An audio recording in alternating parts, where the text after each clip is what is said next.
1.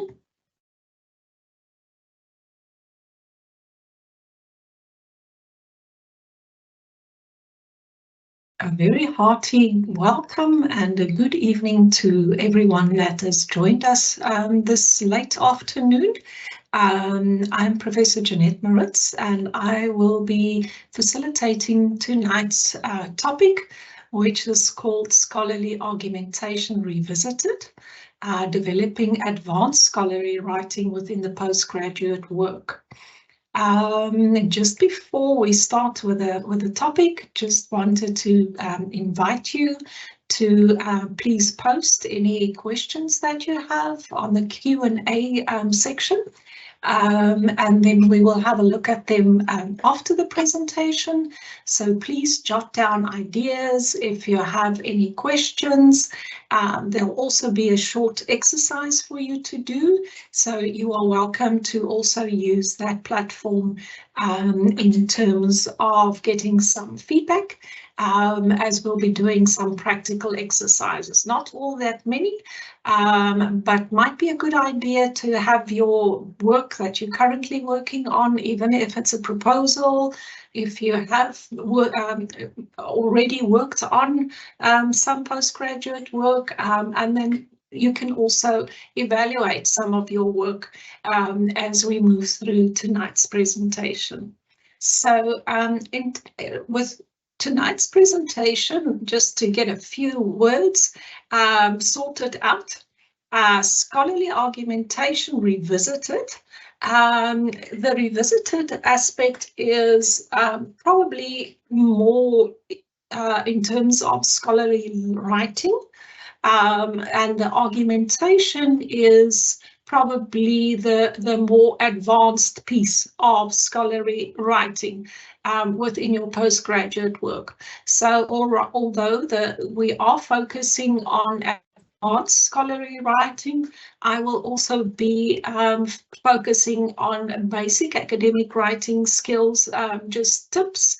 Some of it might be things that you do know, maybe it's things that you don't know on a basic level in terms of what academic writing entails. But then there is also some aspects that is based on advanced scholarly writing and definitely around argumentation and how we write in an argumentative fashion, and how we work with thesis statements, which is maybe just a bit more abstract and advanced writing. So having said that, let's start with tonight's presentation. I'm now going to close my camera, so you'll just have the voice on the other end, and then I might put it back on at the end. So welcome and enjoy. Okay, so the first image that I have is an image of an eye.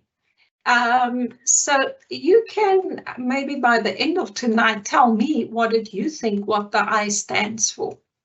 So I'm going to leave it in terms of a mystery for you. I think we all love mysteries. So maybe after tonight's presentation, you can give me some feedback in terms of how you interpreted this I within a circle and the shape around the eye. So I'm not going to delve into that. What I'd like us to start with is just a ice-breaking exercise. And I hope you've got some pen and paper with you or your computer, but I'd like you to, as we start, complete this sentence.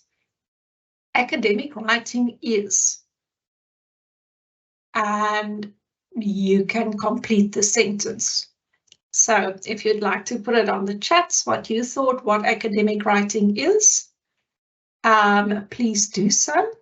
If you just want to write it on a piece of paper, then that's also okay, and you can put it on the question and answer session for a bit later. But I want to give you just a few, not even a minute, few breaths and seconds to maybe just jot down and complete this sentence. Academic writing is. So it doesn't need to be a formal textbook answer. It is from your heart. So from your heart, where you are in terms of your postgraduate journey, what do you think, or what do you feel? What is academic writing?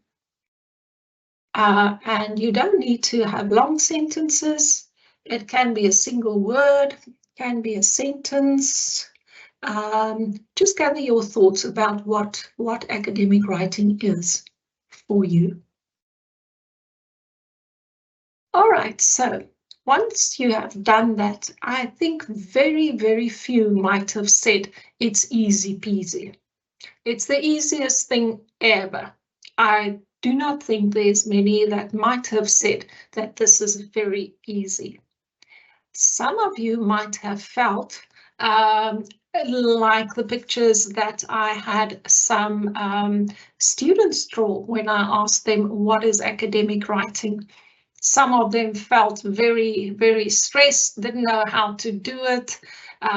Some thought it was a way in which they were being measured in the academic space. Some felt that it's that's something that happens at night in front of your computer with books around you and wide eyes, maybe eyes with tears.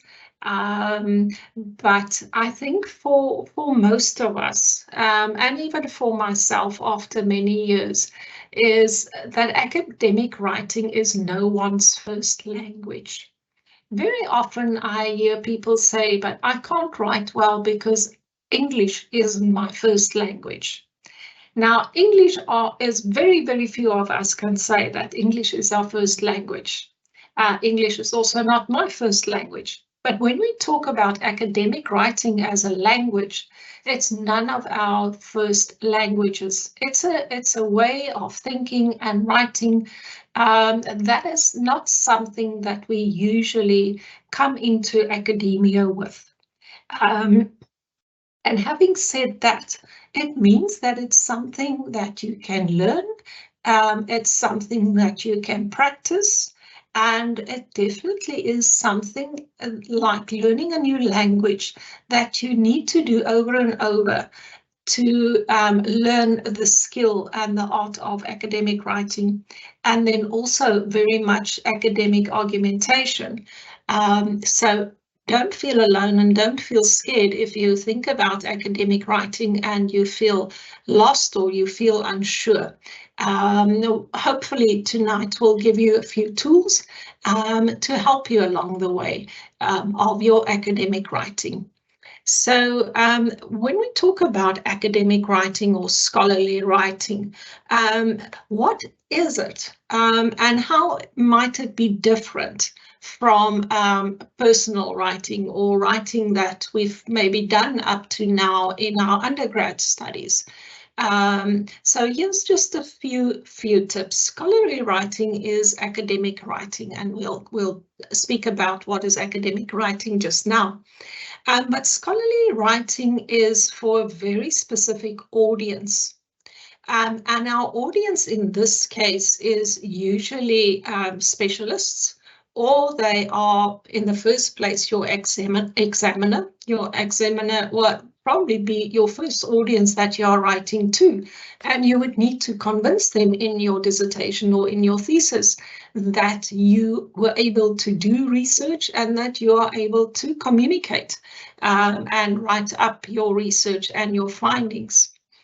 It also has a very specific voice, and it has an academic voice, meaning that it's more formal than writing to a friend and less formal than a business proposal, for instance. It's also, there's a vocabulary shift in that type of writing. So it is more persuasive, and it often comes with, goes along with what we'll discuss later in terms of argumentative writing. So just another way of looking at it is when we look at the table and we look at personal writing, which usually describes a personal story, but scholarly writing develops from an argument, and the analysis develops from your research work. So there's a very different reason for writing. As we've said, personal writing is casual writing, but scholarly writing is subject specific and very precise and reasoned. Now, when we talk about argumentative writing or your research argument or thesis, please remember this voice, reasoned, because this is the critical aspect of scholarly writing and how we hone our scholarly writing. This word reasoned is very, very important, and we'll hone in onto that now. With our personal writing, we can write about our experiences, feelings, and opinions, but in scholarly writing, I'm not saying that you couldn't write about your experience. There are certain types of research, like autoethnographic research, that you certainly could write about your experience and feelings. But usually our scholarly writing is based on evidence, and arguments are the center. Our evidence is references and citations to other knowledge or other people's ideas. So once you have reasoned and you've provided evidence and reached a conclusion, you might have an opinion at the end of all of that. But usually we don't start from a mere opinion. We may arrive through to opinion after we have argued and after we've developed a thesis and went about to argue that this thesis is what you set out to either prove or gather evidence around that. So in essence, the whole voice, the way of writing academically is very different from which personal writing that is maybe easier for all of us to do. And it's this scholarly writing that your thesis and your dissertation will be evaluated upon. And that's why it is so important that we develop the skill. You could do amazing research and really have done, followed the research process. You have amazing results or findings, but if you are not able to write and report on it through your scholarly writing, it will not come to full fruition. So your ability to write up your findings or your results, to argue it, to provide evidence and then reach a conclusion is based on your ability to write in a scholarly fashion. So when we talk about developing your voice, usually when we studied in our undergrad or our basic degrees or diplomas, we would study by picking up catchwords and phrases and a lot of rote learning that we then just very often just regurgitated, but not very often based on a very deep thinking or necessarily based on argumentation. However, when we get to the postgraduate writing, our learning and getting acquainted with the body of knowledge is very different, especially in our writing. So at this stage, we often model and adopt. The first way that I started being able to develop my voice and to start writing scholarly was to read other people's either dissertations or articles, to start not just getting acquainted with the discourses, but also how to write. in my field of specialization, I needed to pick up, what were the discourses, so what were the people talking about, what was the research about, but also in terms of what words were being used in my field, what were the conventions of writing in my field. So although scholarly writing has very basic principles, and we'll talk about that a bit later, the convention in your field of study might be slightly different from one field to another. So for instance, the scholarly writing in the medical field will probably look different from those of you who are doing historical research, for instance, or might be different from those in the social sciences or in the natural sciences. So basic good academic scholarly writing is a prerequisite for everyone, but the conventions in your field is something that you will pick up by reading widely. And you will see at the end of this slide, I said read, and then write, and then you read again, and then you write a bit more. So it's incredibly important for your writing that you read widely, that you read scholarly articles in your field, that you read widely in terms of methodology. Very often we think we only need to read about our topic, but you also need to read about methodologies and how they are written up, and how what are the voices within the methodologies and the designs that you chose. What are the voices in the paradigm in which you are writing? So please remember that reading isn't just about your topic, but also about the designs, the paradigms, and your methods that you are using. And please always remember that it's a very iterative task. And it's easy to get stuck in either the reading or the writing. But I find that the reading bit is often where we get sidetracked. So we start reading, eventually we get so lost, and weeks or months go by and we realize, oh my goodness, I have really lost the focus of what I'm supposed to read on. If you're anything like me, I get sidetracked. I go like the Aborigines in Australia, go walkabout. I'm very easily enticed to go walkabout because I start reading something and then I find a very juicy article and I start reading that, and the next something interesting comes up and I start reading that, and long before I catch myself, I've spent hours reading on very lovely stuff, but I wasn't reading focused in terms of what I needed to read and understand so that I could write.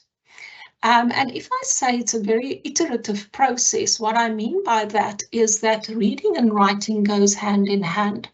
We can't only read and not write. We can also not only write and not read.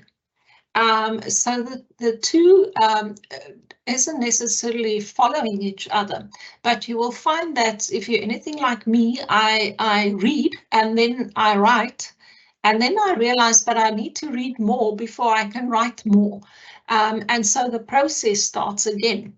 Or I've used a word and now I don't understand, or the articles that I read uses words that I don't understand, and now I first need to go back and understand the meaning and in which context maybe it was used. So reading and writing is a process that carries on, and it's a to and fro process. It's not, often when we read a thesis or dissertation from front to back, we think that the research worked in that way, that it was a process that started and it followed a linear process. But you will soon find out that research is not a linear process, and neither is reading or writing a linear process. So you will be going back and forth in your dissertations or in your thesis as you read more and as you discover more. So it's never a task that's fully completed. at a given time. It's probably only completed by the time your examiner's reports come out. And then you might say, okay, it's done after you have done the revisions. But once you start writing an article, you will find, oh my goodness, I'm now focusing my writing very specifically on a part of my dissertation or thesis. And you need to start reading and writing more specifically then for that focus of that article. So the message that I'm giving you is it's something that keeps on, and that's iterative. And the more you do it, the better you get at it. But I don't think I certainly haven't reached the stage where I can say that I write perfectly. There's always something that you can learn in terms of your scholarly writing. So let's maybe just look at a few basic aspects before we start writing. So what do we need to attend to before we start writing? I think the one most biggest can I say lie out there is that you have only one draft. You write chapter 1 and within the first draft it's perfect. That will never be the case. You won't only have one draft of a proposal. You won't only have one draft of a chapter. So we go through a number of drafts. There's also a process pre-drafts. So what do we attend to before we even attempt to write the pre-draft? So what do we do in the pre-drafting drafting when we attend to matters in that space? In that space, our reading takes place, our investigating of a topic takes place, the refinement of a topic takes place, a lot of thinking takes place. Taking notes takes place as you read articles, whether it's online or in a paper format.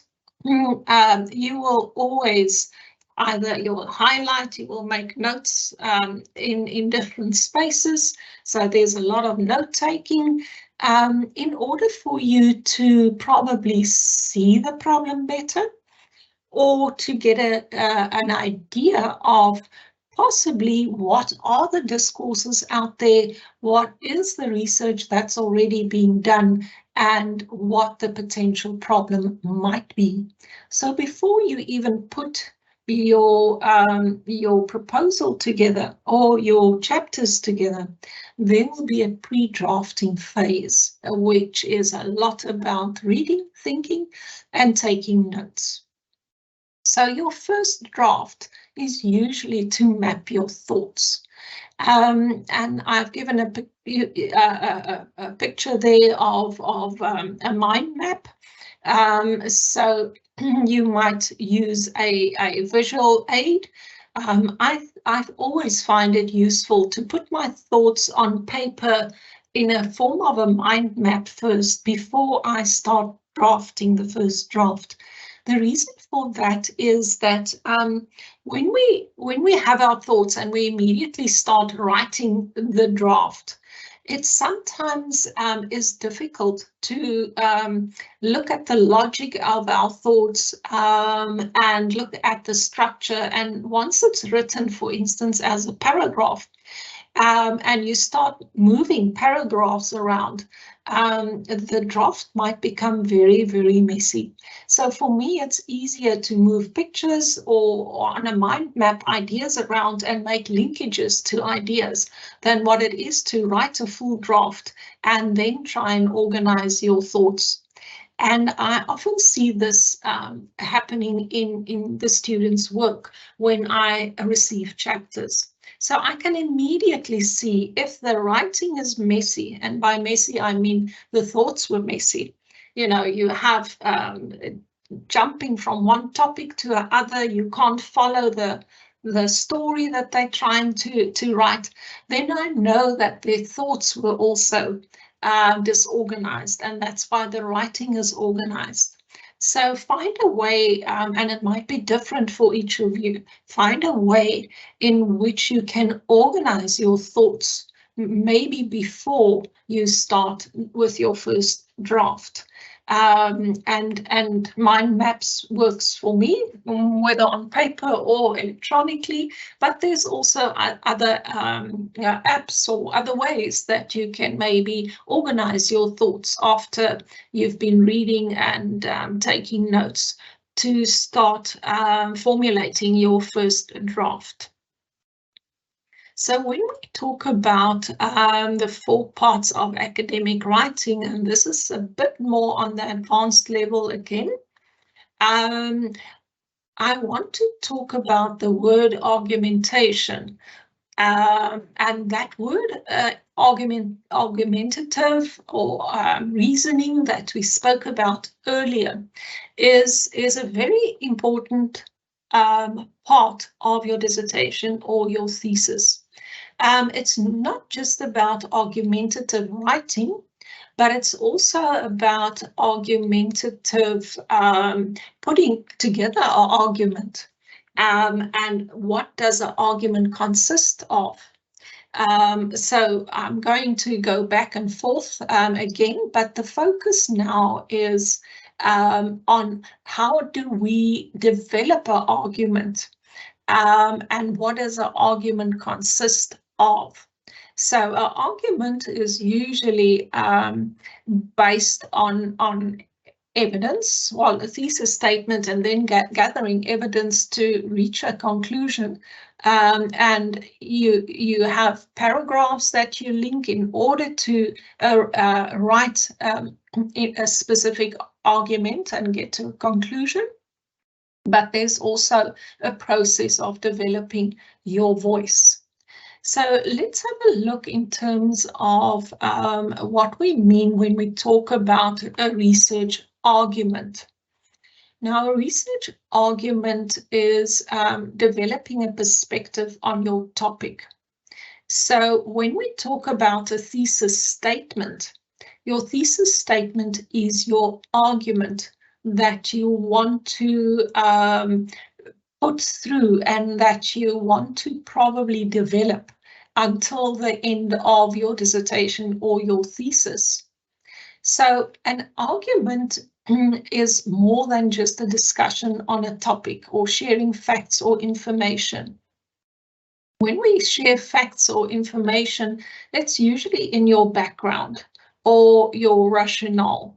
But a thesis statement or argument is something else. So a thesis statement is not a topic, it's not a fact, nor is it an opinion. And we'll unpack it now. So this thesis statement becomes the central point that you want to explore and argue logically based on evidence. So you'll already pick up certain words that, for instance, it is based on evidence, and that it's not just an opinion.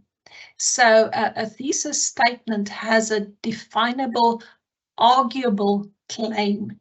And that's the next important word to remember, that it is an arguable claim. And the other word is that it's based on evidence. So let's have a look in terms of, I think I've got 2 slides that's similar. Let's unpack what a thesis statement is. Seeing that this thesis statement is the carrier of your argument. So it's usually 1 sentence. It can be 2 or 3. It's typically the last sentence of your introduction or near the end of the introduction.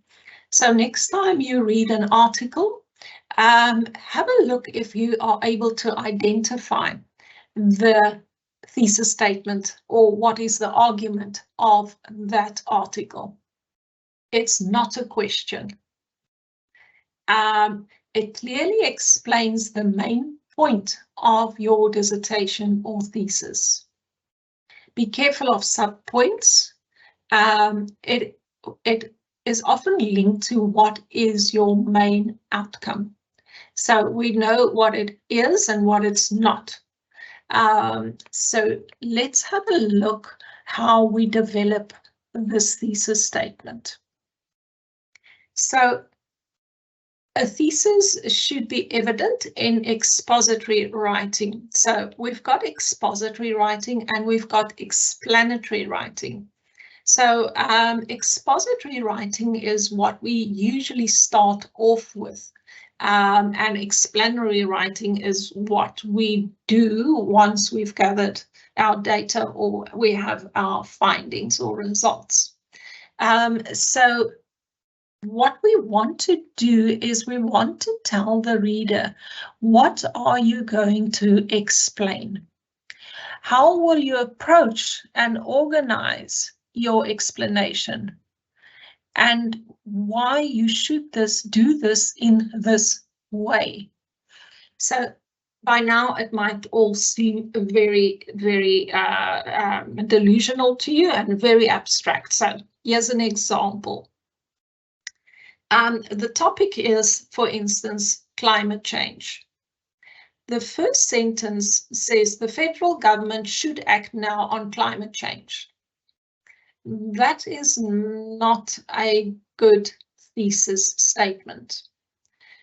However, if we write the same within the same topic about climate change and we say local government can combat climate change by providing citizens with larger recycling bins and offering local classes about composting and conservation, therein lies a certain claim.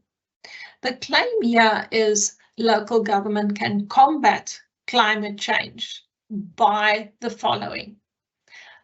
In an article that I wrote a few years ago, and I was arguing that supervisors coming into a supervision space is in a transformative space, and they need support. So my thesis statement might read that we know from research that supervisors aren't trained in supervision per se, and within this transformative space, they need support. So the rest of my article gathers evidence around that, gathers evidence to either, you could in the end arrive at a space where it might not be true. However, you have read enough and you know enough by the time that you craft your thesis statement, where you're going to, and this thesis statement is actually your roadmap for the reader. If the reader reads this thesis statement, they know what your topic is, and they know the what about your topic are you arguing. So your thesis becomes one large argument, if you would like to think about that. Your chapter 1 then gives your thesis statement. The your methodology chapter tells the reader, what did you do? How did you develop? How did you collect data? How did you collect evidence in order to come to results or findings, which is your evidence? And based on that evidence, you can come to a conclusion. So your whole thesis or dissertation is actually one large argument. So remember, we said argumentation is reasoning. So your entire dissertation or thesis is actually one long reasoning strategy or a way of going about in order to collect evidence to arrive at a conclusion. So your thesis statement in the beginning will hold hands with your closing conclusion at the end of your study. So often when I evaluate or examine a dissertation or a thesis, I look in chapter 1, usually in the introduction or somewhere around there, what is the thesis statement? And then I look for how it developed. And I look at the very last chapter first to see if you have reached the conclusion that was aligned to your thesis statement in the beginning. And the middle part is your evidence. So if you're still unsure how to develop a thesis statement, ask yourself, what is the main point I want to investigate or discuss? Are you able to pin it down to a sentence or two? What is the main point you want to make? And what do you have to do or include to make the point clear? Another hint is that you can turn to your purpose statement, and you can turn the purpose statement into a thesis statement. So if you're unsure about how to develop your thesis statement, go and have a look at the purpose statement in your dissertation or your thesis, and see if you can then turn that statement into a thesis statement. And that might help you. But if you're in the early stages, ask yourself the questions, what is the main point I want to investigate or discuss? And what's the point you want to make? And that needs to be very clear. And the skill lies in that you can do it in a sentence or two. If you can do that in a sentence or two when you start, and you keep that sentence or two in mind whenever you read, whenever you write, you will be on track through your dissertation or your thesis.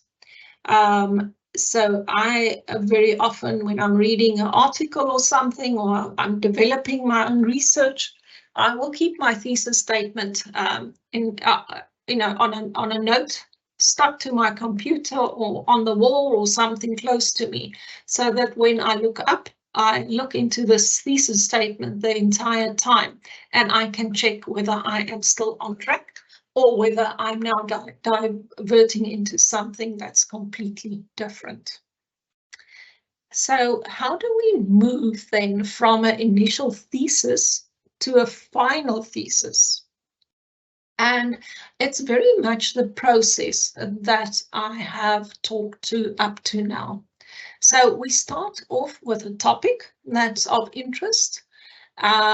We identify potential research questions. We do some exploratory writing. Or after that, we could potentially develop an initial thesis statement. We write and we revise the argument and culminate in possibly some conclusions before we're able to write our final thesis statement. And then we can write the introduction, not maybe yet the conclusion, but we can start writing our introduction to our study.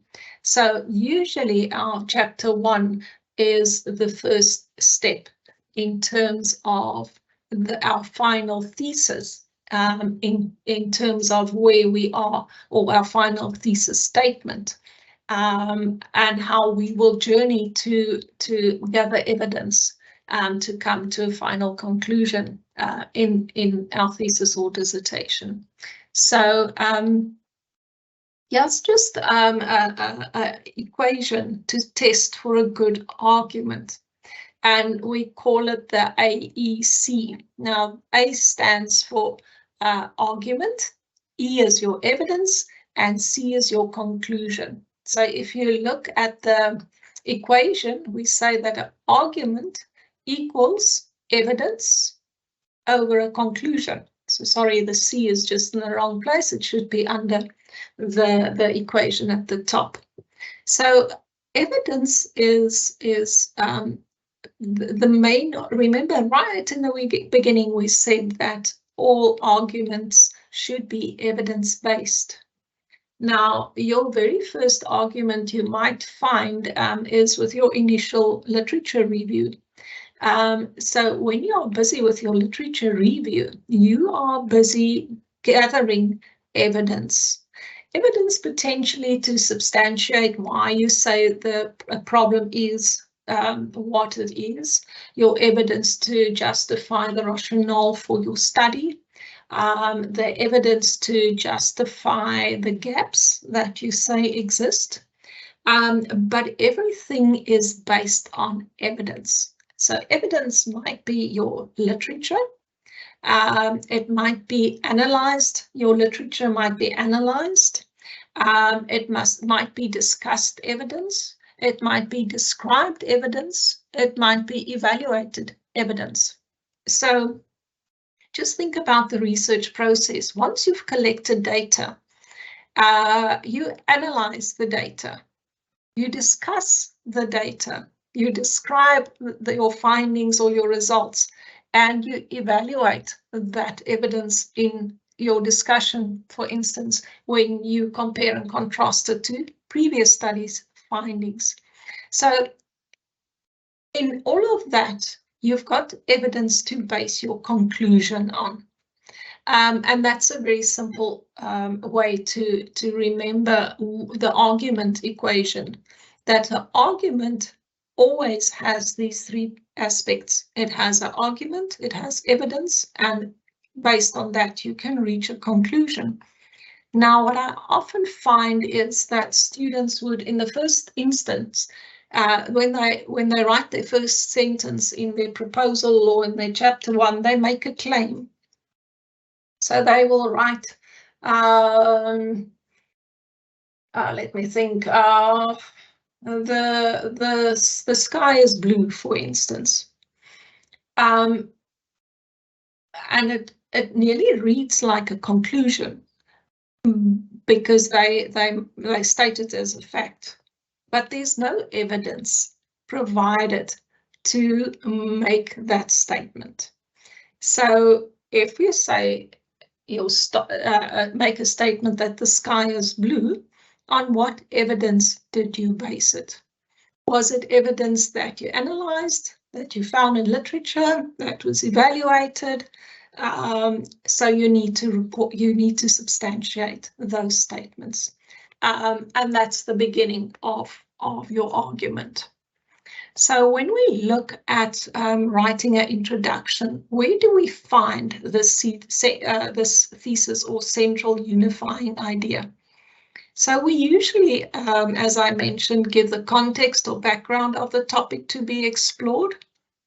And that's often where you get your statistics and or how you scope the problem, how big is it, what's the background to the problem, and the introduction to your topic. And it's usually at the end of your introduction that you present the thesis or central unifying idea of your study or even of an article. And you forecast the structure of your paper, dissertation, or thesis, chapter, or proposal. So in this introduction, you tell the reader what they can expect. It's nearly like giving them a roadmap. And you provide a brief reason for a specific point of view. And then you relate your work to other work in the field. So we are back to the evidence part. So usually we would find a thesis statement in the introduction already, because that is your main unifying idea that we will look for. I often call it the golden thread.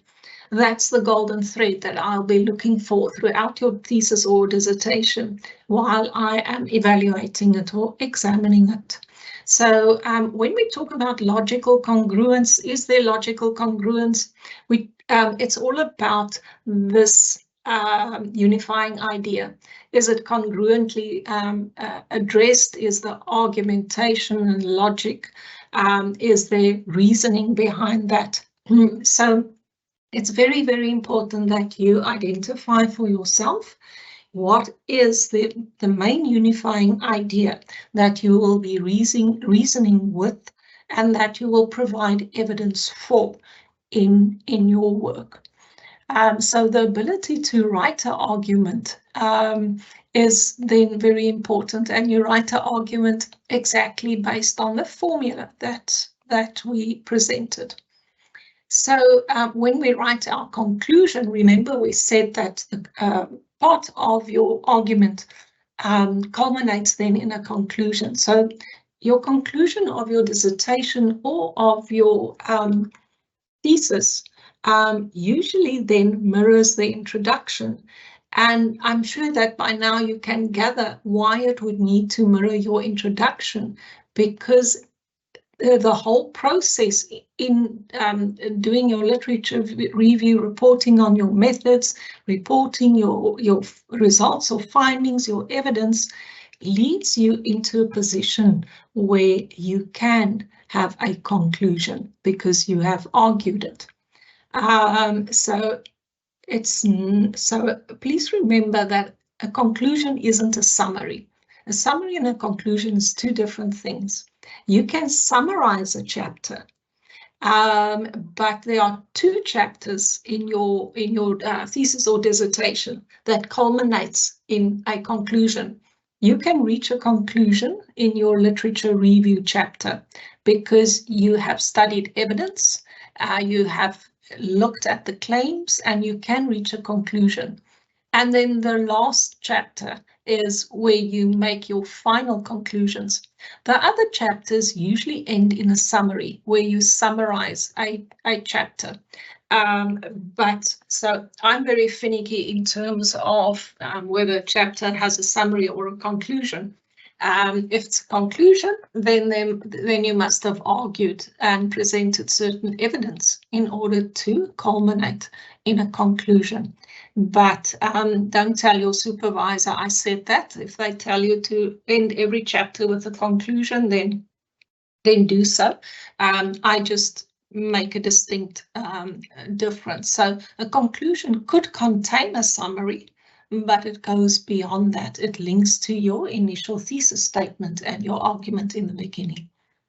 So in this section, you suggest to the reader that you have accomplished what you set out to do in your introduction or in your chapter 1.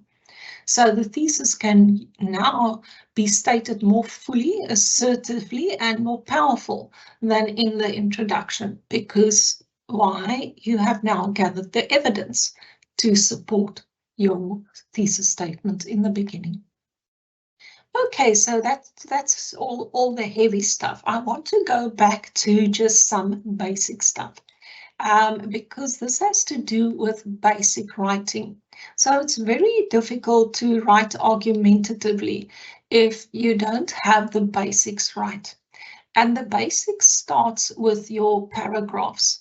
So I want to just spend some time in a few slides about basic academic writing that I find is really a problem for most of our students in the first few years, is to write decent paragraphs, to link these paragraphs, and to write in a logical way.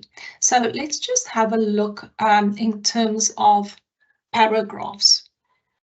I often say that a paragraph holds hands with the paragraph going ahead of it and the paragraph following it. So it's nearly like a parent with children and they are holding hands. Now, what we don't want is paragraphs that just stands on their own.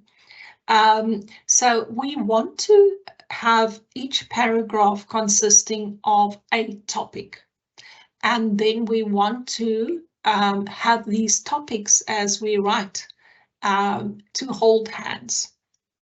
So your topic sentence is the first sentence of your paragraph. So it tells the reader what you are dealing with in this paragraph.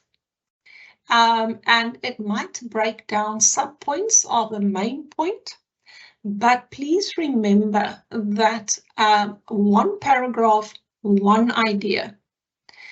The next step would be to help the reader understand how the one idea or topic sentence links to the following one. And there lies our linking sentences. And I often find that when students write, there's a problem with their paragraph structure in that they are having multiple topics within one paragraph. And then the next paragraph, you can't figure out where it comes from because you can't get a sense of how it links to the previous paragraph. So on a very basic level, our paragraphs are our building blocks.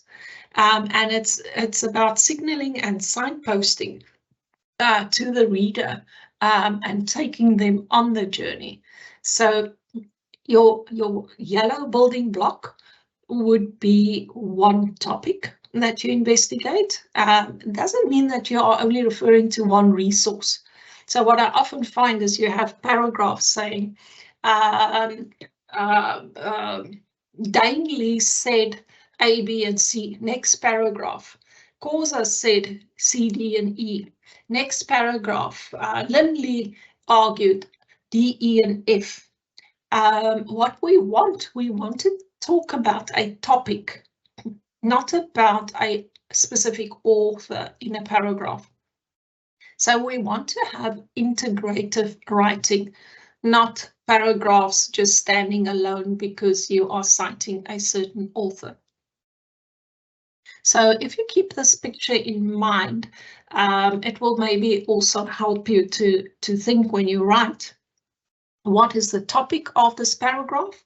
How does it link to the previous paragraph? And how does it link to the paragraph following? Sorry, I just needed to take a break. So this is the structure of the body of a paragraph. And we've mentioned that each paragraph has only one point. Logical, convincing points support the thesis.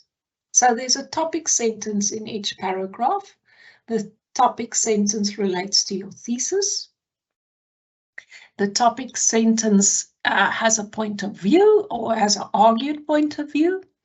It supports points that are in logical order.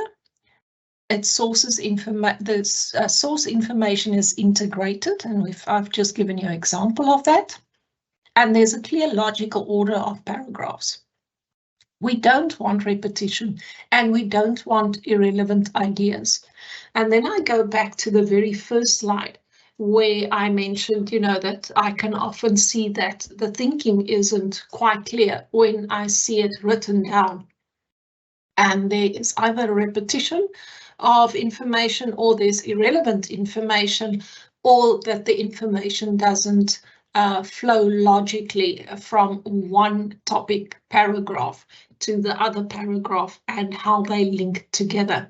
So that is very, very basic academic writing that please try and practice that you, based on your topic, that you develop argumentation or what you're arguing thesis, and that you build your body of your entire argument based on the building blocks of paragraphs and how they relate to your thesis statement, and how they build in supporting the points in logical order, and introduce the information in an integrated manner, which would then help you to write a congruent argument throughout your thesis. So basic building blocks of writing. So start writing out your topic sentence to help guide your writing, and then ask yourself, or go back to the work that you've already done and evaluate it. Have a look whether does the ordering make sense. Go back and see, do you have one topic in one paragraph, and have a look whether it links to a logical flow, a logical argumentation, and does it guide the reader? Or does it have these fragmented family members that the reader can't understand your thinking or your writing? So those are just some basic building blocks before we even start with a more advanced writing. So another way that you can think about it is that You make a claim, you reason the claim based on evidence in order to write a conclusion. So again, the formula of an argument, a claim, reason, you reason that the process following with evidence in order to reach a conclusion. So I just want to spend a few minutes on evidence, because your evidence might be flawed or might not be rigorous. And then you can imagine, if we rely so heavily on evidence to substantiate a claim or come to a conclusion, if the evidence is flawed, then our whole argument might be flawed. So let's just look at evidence in your dissertation or thesis. So yeah, usually the first form of evidence that we start working with is our literature. So you can evaluate your literature sources to identify whether they can hold up to scrutiny, and are they rigorously developed? Is there scientific merit? So it is around how reputable is the source where you get your statistics from. Whose statistics is it?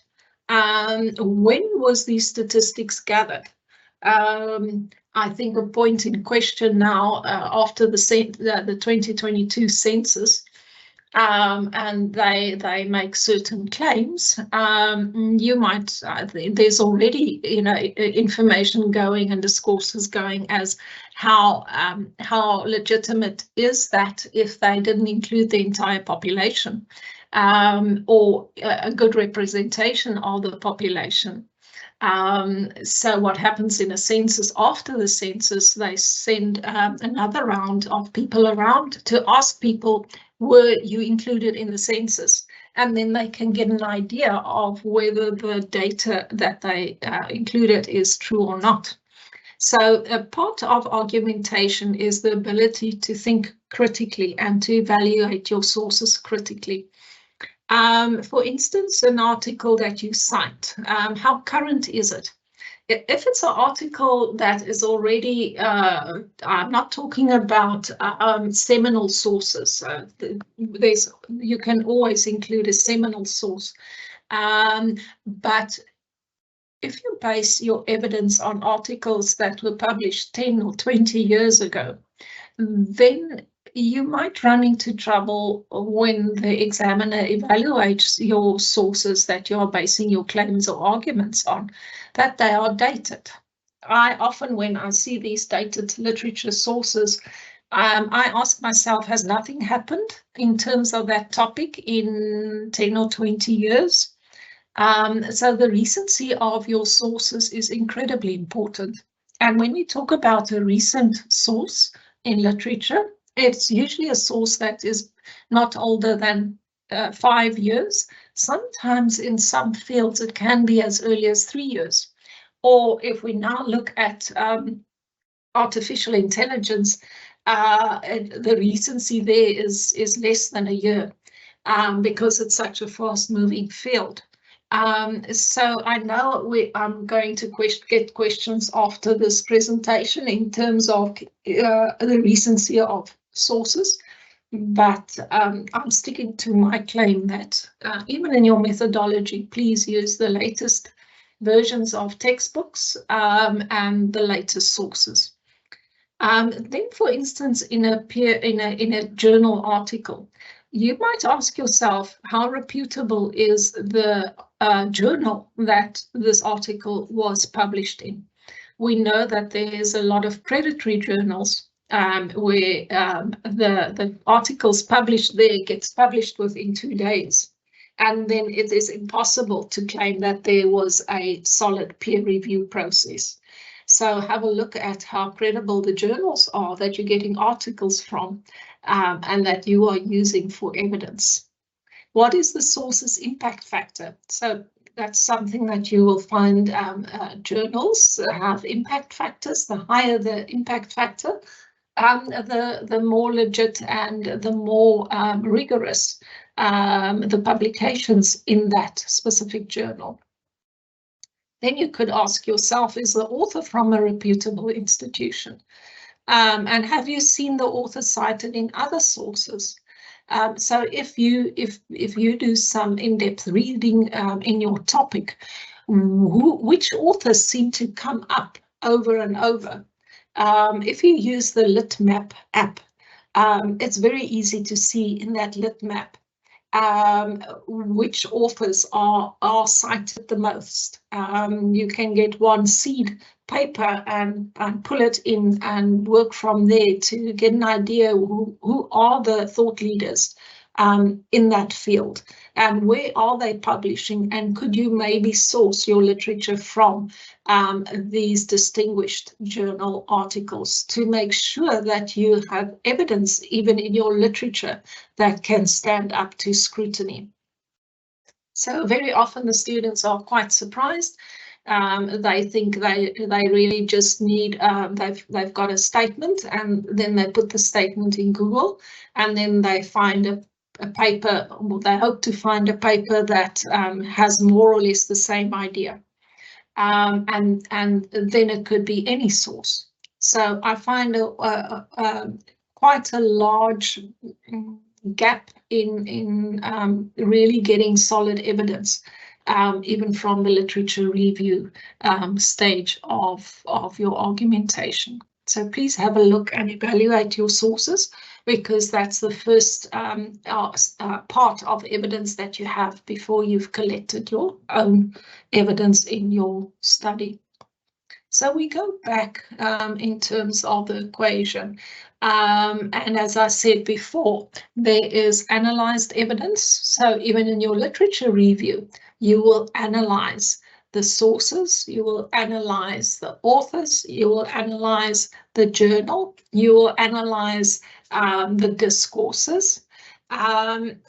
So there's a lot of analysis going on in terms of your evidence. So even if you have raw data, for instance, interviews, you will analyze that as evidence.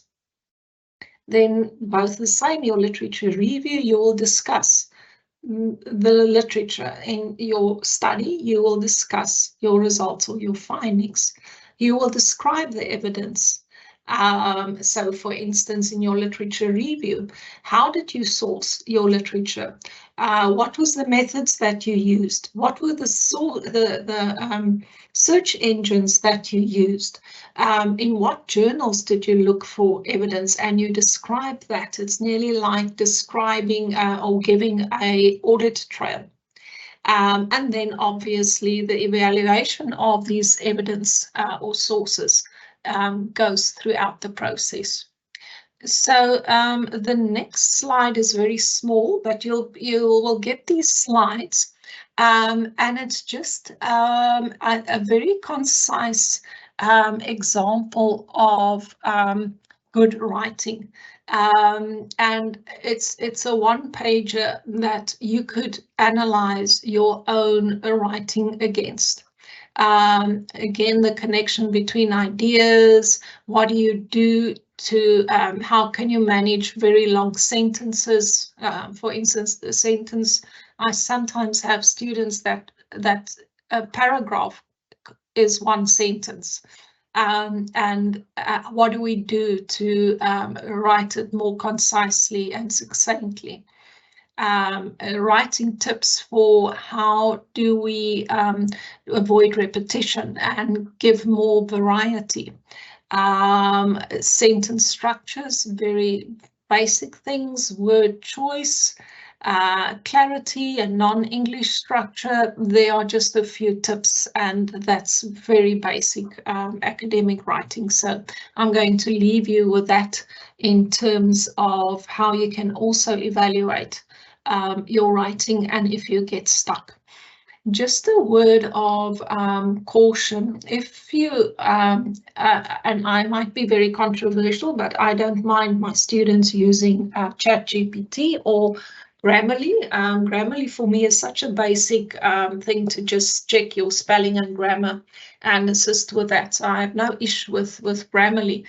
That's for me is a basic app that everyone needs. But in terms of if you are thinking of using ChatGPT for whatever function it might be, you need to evaluate the answers that you give that you get from ChatGPT critically. And that's why I'm saying that I don't mind my students using it as a assistant, but you need to, and why I say it's okay, because I expect them to critically evaluate if when they get evidence from ChatGPT.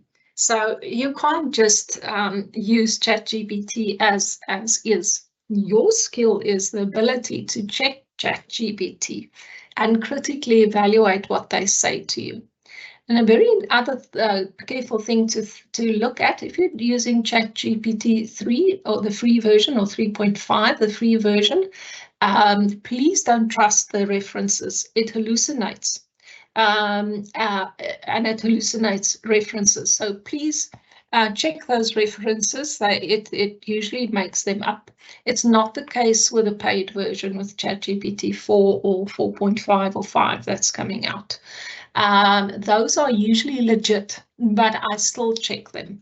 The other way is that I still write everything as I did. I might ask ChatGPT to give a critical review of what I've written, or suggest aspects where I could improve.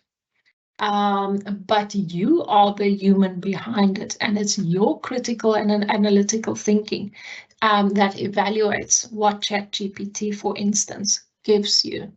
So in short, there's many apps that could assist you, and they are coming out on a daily basis. That could assist you with your research, finding evidence, helping you with writing, helping you source literature. So one of the apps that I currently find very useful is Litmaps. It really helps you to source other material or other authors. Just make sure that if you are using Litmaps, that your first seed article is of the highest evidence and has goes through all the criteria or meets all the criteria when we said we are selecting our evidence. So it's the same thing, like we always say, garbage in, garbage out. If you start your Litmaps with a seed article of poor quality, then you're going to get other articles potentially of poor quality as well. So make sure that if you choose a seed article to begin your literature search with, that it is an article from a high-rated journal with a distinguished scholar that's based on evidence that's gone through a rigorous peer review process, and then use that as a seed map, and you will potentially then generate other references from that potentially then also is of quality. So it all starts with what you put in terms of what you get out. The same with your thoughts, garbage in. If you read garbage, you'll write garbage. So that initial evidence that it's of good quality and that it can stand up to scrutiny is incredibly important in any of your scholarly reading and writing. So be careful what you read. Make sure that it is of the highest quality, because if you start off with garbage, then you produce garbage, and and the outcome is potentially something that it could be garbage as well, even if you maybe didn't intend it to be that way. So be very rigorous from the beginning. And then I always suggest that that the student visit the UNISA library, if not physically, please the library website. There is a research support page for research support and apps, and I've given you the links. They are very, very important. They are critical. They can help you in so many ways with research skills, guidance, guidance on writing, getting sources, and help with your research. Conducting a literature search, please visit this link to the library. The library can also assist you with doing a literature review and getting you on a path. And I've mentioned Grammarly in terms of a writing assistant. There's many other that is currently on the market, and they are coming up virtually on a daily basis, if not more, about 50 or 100 or more on a daily basis. How I keep up to date with the latest apps that come in. I would, for instance, on my LinkedIn app and site, my account, I would follow AI apps for research, and as soon as there's a new discussion in terms of people that suggest apps for research and academic writing, for instance, then I can immediately try them, see if it works for me, or if it doesn't, that's also fine. But there is a lot out there that you could try, and it might help you develop certain skills and also get you to maybe other types of sources that you didn't think about.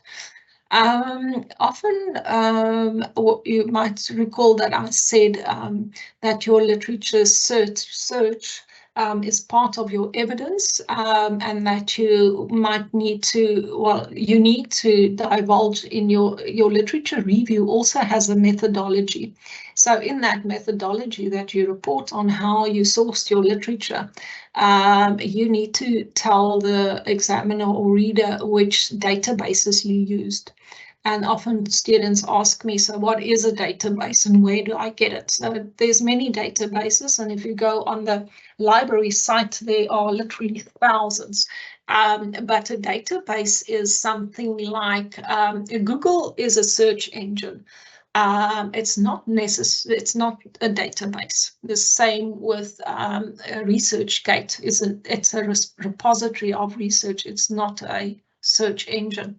But the Clarivate has their WOS databases. Scopus is a database. Google Scholar, Science Direct, for instance, JSTOR, PubMed, Skylo, ERIC. Those are a few types of databases, but the best is to go on the library website, attend training if you haven't yet, and use the databases on the UNISA library. You have access to, I think UNISA has the best variety of databases that they subscribe to on the African continent. So there's no reason for you not to be able to access the articles and reading of the highest standard. So please attend training how to use the databases for your literature searches, and you can start with quality from the beginning and not have it flawed in some way. So I keep on saying that your introduction is very important and your conclusion is very important. So what I've got here is just a few checklists, writing your introduction checklist that you can look at. For instance, is your opening strong? Be careful of opening with statistics. It can be very boring. It might put off your reader. Statistics is important, but maybe not in your first sentence. So make a strong opening that will grab your reader's attention. Because if they are bored with the first sentence or even the first paragraph, they might not think it's worthwhile to read. Or if you're anything like me, you lose me by page 2 and I get bored and I don't pay attention anymore. So make sure your first sentence is strong, it's interesting, that it grabs your reader's attention. Then I'm talking here about an article, but the same would go for your dissertation or thesis, that it starts with usually your problem statement. Sometimes we have a separate heading for that. But your focus is very critical. So what's the focus of the article, or what's the focus of your dissertation or thesis? And your thesis statement can be that, the focus. The importance of the topic is indicated. You give careful consideration to the thesis statement. You look at previous research, current debates related to the problem. The reason for dealing with the topic is stated and justified. The purpose or aim of your article, or then your thesis or dissertation is said, and you state what the scope is. Say, for instance, you're only the scope of your dissertation or your thesis or an article. You might, the scope is your boundaries. So what does this research of you, what does it address and what does it exclude? These are the boundaries. So you might say that your research is taking place within a specific geographical area, or with a very specific population, or that you are using very specific research designs. So those are the delimitations, the scope within which your research is taking place, and you need to orientate the reader in terms of the scope, because that will then drive, and if you're upfront with that, it doesn't leave them wandering. So you never want to leave your examiner in the first instance to wonder what your research is about, and to wonder what is the scope of your research. You want to tell them that up front, because if they start wondering, they become subjective, and that you don't want them ever to be bored or become subjective. It influences your mark, so be careful. There's a literature review checklist if you wanted to use it, but I think I've spoken across all these topics that it's a critical review of literature, not just a list of quotations. The coherent conceptual structuring, and we've talked about that, and how you write it. And that's, how do you write a paragraph? How do they hold hands? How do they move your argument forward? How do they provide evidence for your argument? It needs to be focused and complete, balanced and not biased. So don't only look for articles that backs your point of view. Always look for counter arguments. Always look for other viewpoints, other discourses, even if they go against what you think. Very important, are they current? And we've spoken about that. And does your literature review include the major work of thought leaders? So in that, you would need to, through your literature, if you don't know yet who they are, you need to identify who's the thought leaders in your field, who's the thought leaders on your topic, and are you nodding? I often said, you need to just, if you don't use it extensively, at least just nod in the direction of the thought leaders in your field, so that the examiner knows that you know who are the thought leaders in your field or on your topic. Then just an argument checklist. Is the argument valid? Are the statements factually correct? Is there proof of logical reasoning? So remember, I said right in the beginning, remember the word reasoning. It comes up over and over again. Does each part of your argument, is it concluded before moving to the next part? Does the conclusion logically follow after a reasoned position is given? And are the recommendations relevant to the data and the conclusion? So please remember that your conclusion is based on evidence, and your recommendation is based on your conclusions.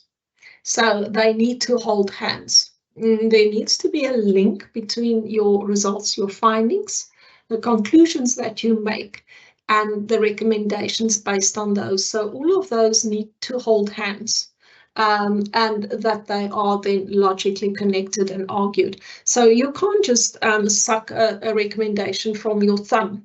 Those recommendations need to be aligned to your findings. Your conclusions need to be aligned to the evidence that you provided. So I hope by now that you can see that the linkage is very, very strong in order to have this logical reasoning. So you can't introduce new information or a recommendation that comes from nowhere. Just some checklists in terms of your finding or your results section, that your data is reliable, valid, relevant, trustworthy, that your results or findings are clearly explained, that your, see here, you've got, when we talk about clearly explained, remember we said some evidence is explained.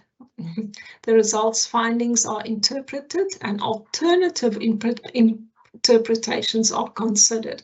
And I often find that students look for other studies that confirm what they found, but are not brave enough to look at alternative interpretations or other sources that might not back their ideas and findings.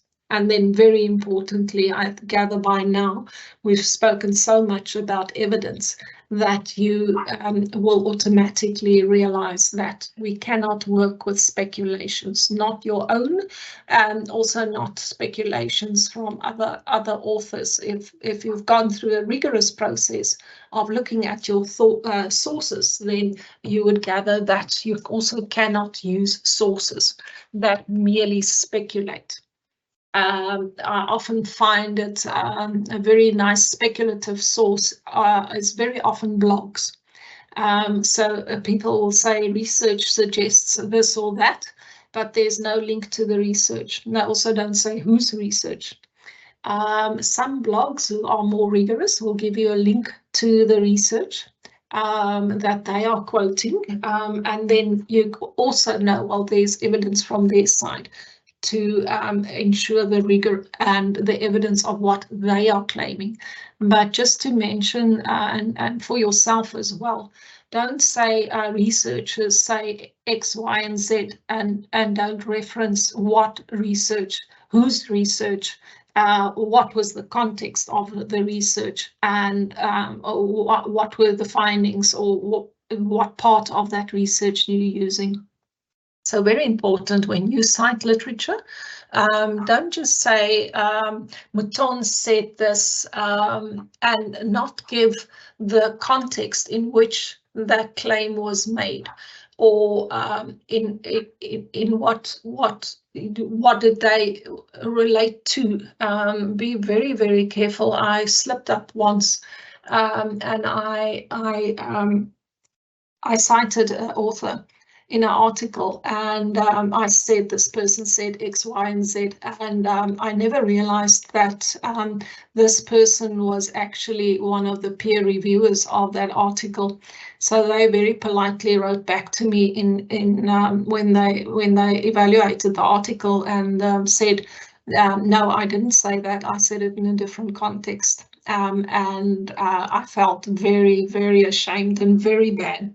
And that was a very good lesson to learn, to be very careful when you cite sources, that you cite them in terms of the context which the information was given and what it related to, and not just cite A, B, and C because you need a citation for a certain claim.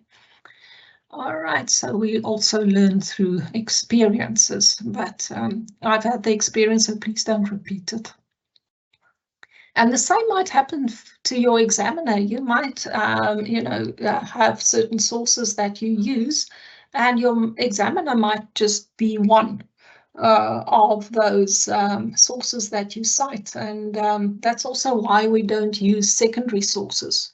We don't use sources referred to within a source, because you are then using someone else's idea of that article, and you are now citing someone else's thoughts on the original authors. So we always want to use primary sources. And then just at the end, a conclusion checklist. Make sure that all sections of the research are referred to, and that's usually your summary, that it mirrors the introduction. Remember, your introduction, you set out to tell the reader what you're going to do, and your conclusion tells the reader what you did and what you found.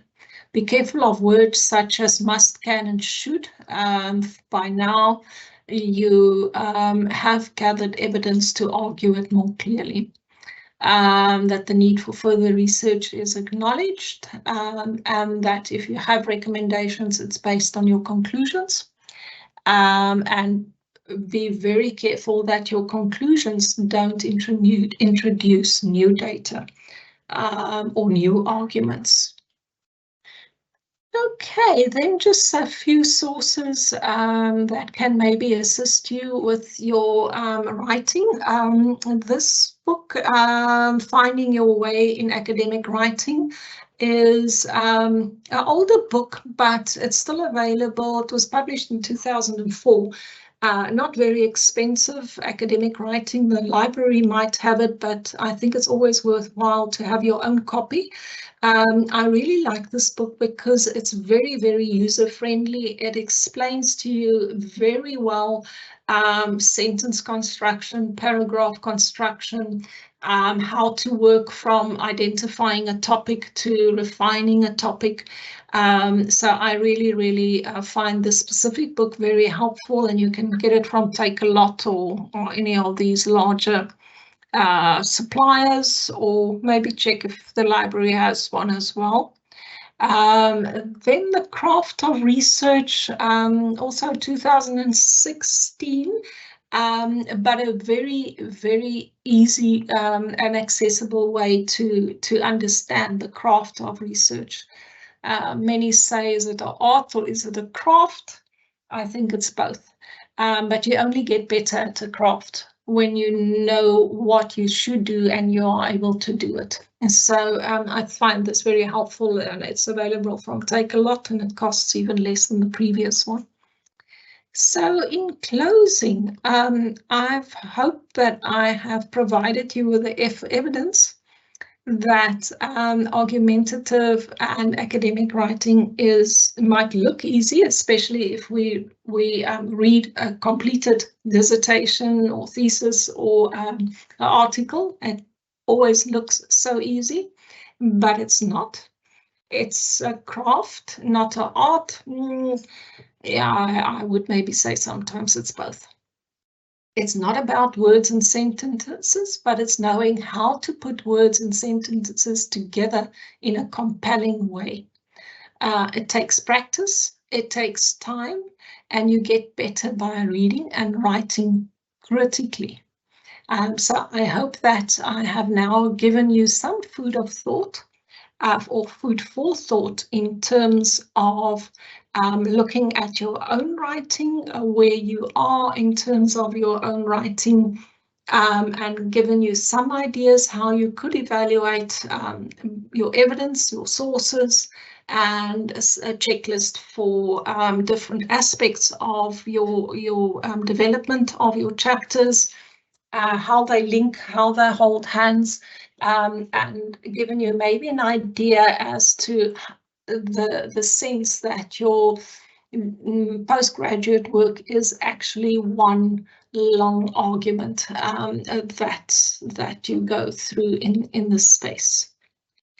Okay, so I want to go over to the question and answer section, and just give me a minute or two so that it just loads on my side.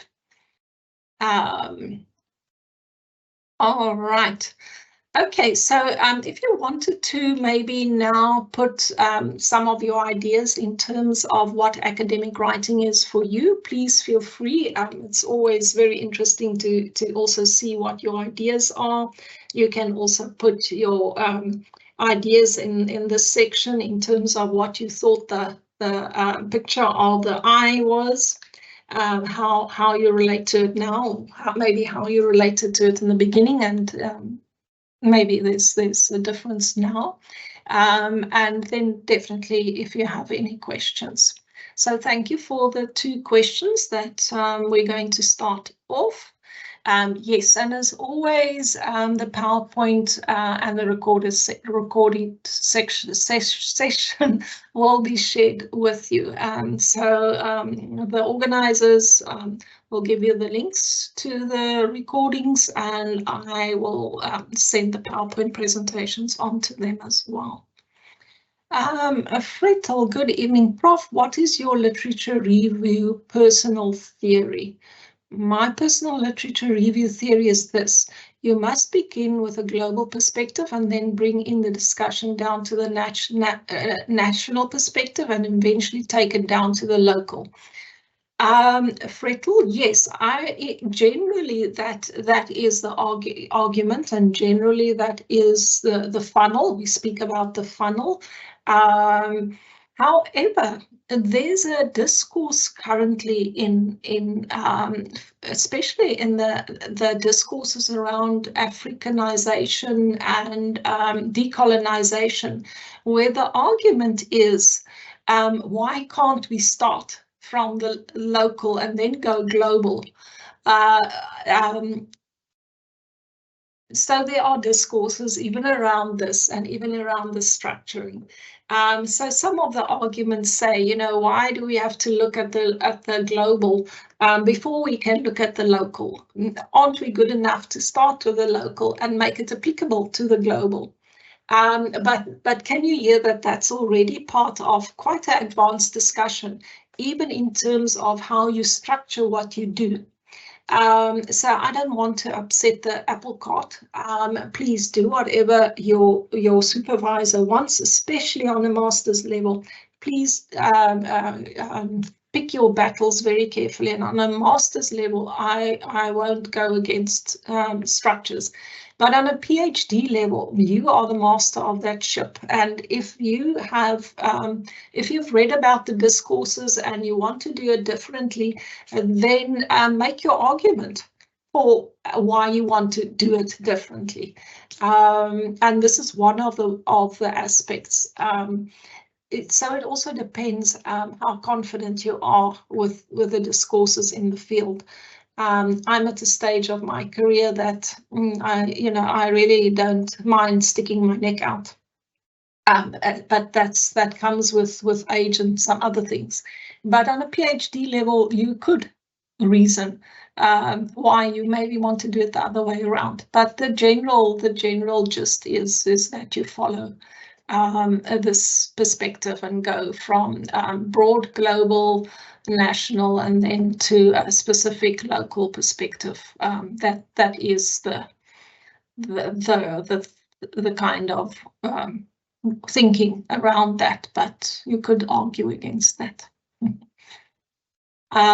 Sia, I really like the one paragraph, one idea point. I really struggle with paragraphs and the golden thread. Yes, yeah, and I agree with you. Once you've got that kind of a sense of, if you start off with your thesis statement and you take a piece of paper and you now link your thoughts. Okay, so in order to provide evidence for the thesis statement, I have evidence that speaks to A, to B, to C, to D. And I can structure my paragraphs in terms of, say, for instance, evidence A. Write an integrative paragraph in terms of what is said about A, who says what about A, and what they think about A. Then with your second paragraph, you can use evidence B, or source B, or idea B, and then discuss it in an integrative way. And then when you get to that stage, you can now think about linking sentences, and that's the parent holding hands with the child. So now you can tell the reader, how does paragraph 1 relate to paragraph 2? And that's typically what we refer to as transitioning sentences, when we transition from one paragraph to the next. And a transitioning sentence might be at the end of your paragraph or at the beginning of the new paragraph. And we often do this between chapters.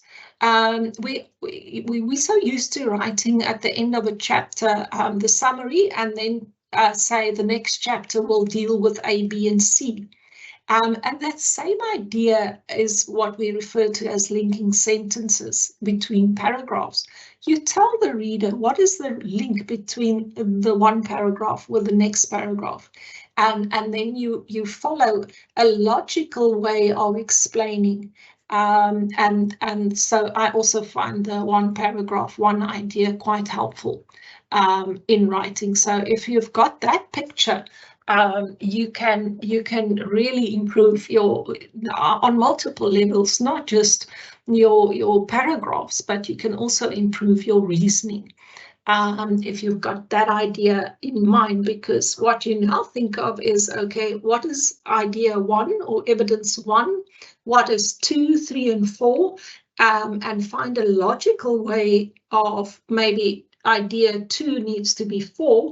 And if you use that mind map, you can sort the ideas out and then start writing your paragraphs according to your main ideas per paragraph. So I'm glad, Sia, that was useful for you.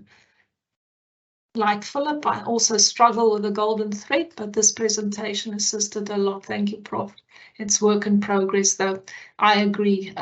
You know, I often say we are given dissertations or theses or articles, and you know, that you are told this is what it should look like, but we very often have no idea where to start with how this will look like. And we think that the process is linear and easy. It's messy. Any research is messy at some stage. When we present it at the end, it doesn't look messy anymore. But writing is often messy, thoughts are messy, researching might be messy, and I've had an article that's been rejected now in 3 journals. But what do we usually do? We, on LinkedIn and any other platforms, we say, oh yeah, look at my article has been published in B and C. But we never say, you know, I've had an article, or this article is maybe published, but it was rejected 3 or 4 times. And I think we need to do more of that rather than give the perfect example. It's something to aspire to. But it's a process and it's a work in progress, as you quite rightly say. It is indeed that. So please never feel alone. It can be a very lonely journey because we always judge ourselves, and if you're anything like me, I felt like an imposter for a very long time, and sometimes I still do. But that's exactly it. You've really summarized this whole session and the message of this session, that it's all a work in progress. Absolutely. Well done. Okay. Any other questions, ideas, aspects that you wanted to share? No, this is the moment. So I'd still like to give you opportunity to share thoughts. Otherwise, I'm assuming that it was as clear as mud. There is an article published with the title as clear as mud. And I often think about that, things are as clear as mud. You still have opportunity. If there's no new questions coming up, then we will close this session, but I don't want to close it prematurely. So please, if you have any other thoughts, ideas, questions, comments, please feel free to post them.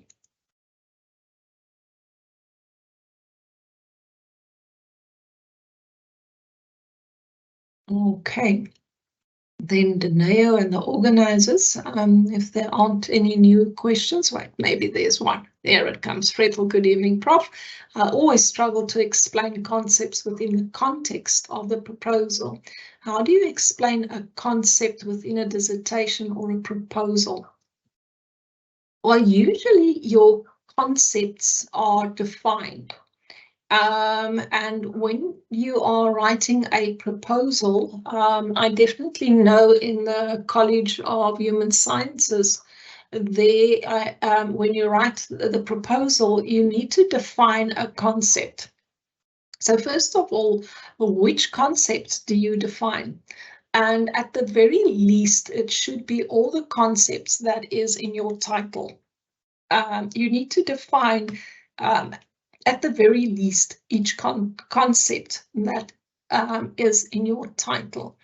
The way we do that is, I know on their form, they require 2 definitions, and then you need to apply those, you need to apply then the concept to your specific study. So first of all, we look at how has this concept been defined by others. And then we actually write our own definition of the concept as it relates to your study. And that's usually the process that we follow. When you use concepts maybe in terms of operational definitions, you could add them if you have that type of a study. But at the very least, the concepts in your title should be defined. Usually it's done in a, I know the CHS application or proposal form has a specific section where the key definitions are defined. If your proposal format doesn't specifically ask for a separate section in which you do it, you can start defining your concepts, preferably quite early on. It can be as early as in your introduction, for instance. You can say that this, for instance, let's see, a concept. Let's look at. I'm just looking at my bookshelf. Productivity, for instance. Productivity is defined by who's the key authors that maybe, or key people that talk about productivity. Have 2 definitions. They could be similar, or each definition could have a different aspect that they bring to the definition of productivity. And once you've got that basis, you can then say, well, based on these definitions, when I apply it to my study, for the purposes of this study, productivity is defined as A, B, and C. And you might use aspects of the other definitions as part of your definition. You can add or change or morph it to apply to your study. So Frettel, I hope that gives you a bit of light in terms of the concepts. Okay, so Frettel, I hope that helps you. Anonymous, I struggle with breaking down the main topic into subtopics. Any guidance? Well, if you have this is such a good example of we present a topic and then have subtopics, but it could very well work the other way around. You can have subtopics and then generate it into having a main topic, for instance. But if you have a main topic or a main idea, then a question to ask yourself is, what is being said about this idea? What has been published about this idea? So it's nearly like doing a very early data analysis already, where you ask yourself, even in your literature review. So on this main idea, say for instance, in my thesis, I argue that, for instance, climate control. We need to educate, or the government can do something, and they can do it through giving more dustbins and education, for instance. So the dustbins and the education are your sub-ideas, but where did they generate from? Hopefully the person read a lot and identified, from climate change to the government needs to do something. That's a sub-idea, and how they need to do some things are sub-ideas within sub-ideas. And you do that by reading. And for me, the easiest way to do that is with mind maps. So if I read about a specific topic, then I would ask myself, so what is being said about the topic? In that way, I can identify subtopics within a main topic. So you do that in the beginning by reading about your a topic and identifying what are the discourses around that. That's your subtopic. If you do, for instance, a qualitative study, the same process would go with when you analyze your data, which is also text. So the same process, you would look for themes, main themes, and then you would look for sub-themes, and that's the same. You have a main topic and you have subtopics. So you start with information, textual information, and you look for patterns and repeating themes. And those become your subtopics then. I hope that gives you an idea whether that would work for you. But it's all about breaking down, and analyzing is a process of breaking down ideas, and then you can put them together again in a new way, or in new claims that you make.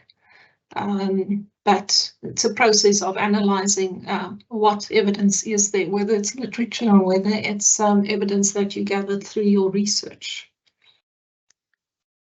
But I would really, really recommend that you maybe try one of the two books that I suggested, because it gives you practical exercises, how to do these things, and you can apply it to your research from there on. So try that. Okay.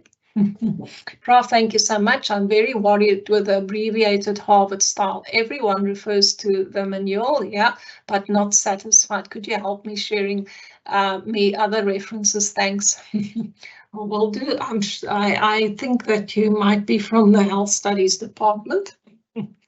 And yes, they have abbreviated or adaptive Harvard style. And it causes a lot of problems currently because that style isn't taken up in apps like RefWorks and Mendeley, for instance. You can't say Harvard style according to UNISA, for instance, and UNISA, the larger UNISA, follows a certain Harvard style, and then there's an adapted one in the specific department, and it does cause a great deal of trouble and confusion. My suggestion would be that you get the style the closest to the manual's one, and that you just make sure that you use it consistently. So yeah, I've said it before. I'll try and find out which style it is in Mendeley and Harvard, and I keep on not doing it. But I would suggest you get a style closest to that, and that you use that style consistently. No examiner gets the manual they wouldn't know which style you're using. The only way that they will come back to you and comment on your referencing style is if you use it inconsistently. So I tell my students to use a style closest, but please, please, please make sure that whatever the style is, Harvard style it is that you're choosing, that's closest, is that you then use it consistently and not go to and fro. So some students get the style closest and then they manually adapt it to the manual. I find that very counterproductive. Yeah, I agree with you that it's very confusing. I'd like to change that. I should actually write that email tonight, because I think it also needs renewal. So Waldo, I am from the Health Studies Department who has this manual, and I've been arguing that it's dated and we need to do something about it. So I promise you I'll write that email tonight to the M&D coordinator who sends out this manual, if that's any help. But for now, try a style that's closest and just please use it consistently. Yeah, so okay, there's just a thank you. Thank you for the thank you. Any other questions, things that you struggle with? I can't always help as much as I refer to now. I can write that email and then I can give suggestions, but please, if there's anything else that you find difficult or that I can potentially answer, we still have a few minutes for the session. Please make use of this opportunity.